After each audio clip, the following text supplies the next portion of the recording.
درنو لیدونکو، نن درته دوه مهم خبرونه لرم. تمه ده تر پایه وګورئ او زما چینل در سره سبسکرایب کړئ.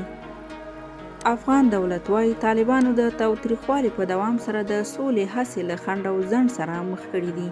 د ولسمشر ویان صدیق صدیقي نن په کابل کې یوې خبري ناستې ته په خبرو کې یو ځل بیا طالبان د سولې پروسې په زیانمنولو تورن کړي او زیاته کړې ده چې دا ډله د تاوتریخوالي دوام سره د سولې پروسه ګډوډوي. نوموړي دغه راز د افغان ځواکونو وړتیا ته په اشارې ویلي افغان امنیتي او دفاعي ځواکونه پیاوړي دي او کولی شي په یوازې ځان د خپلې خاورې دفاع وکړي. هغه د خپلو خبرو پر دوام ویلي چې له نړیوالو متحدینو سره د افغان دولت ملګرتیا د دوه اړخیزو ګټو پر اساس ده او دا ملګرتیا به دوامداره وي.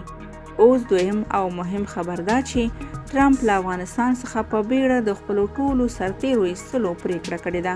د آلمان د دفاع وزیره انګیرت کرامپ وايي امریکا د افغانستان شرایطو ته په کتو په دغه هیواد کې د خپلو سرتیرو شمیر کم کړي. رویټرز خبري اژانس د نوموړي له قوله ویلي په افغانستان کې امنیتي وضعیت ورځ تر بلې خرابېږي او په دوحه کې د افغان سولې خبرو هم تر اوسه څرګنده پایله نه ده لرلې.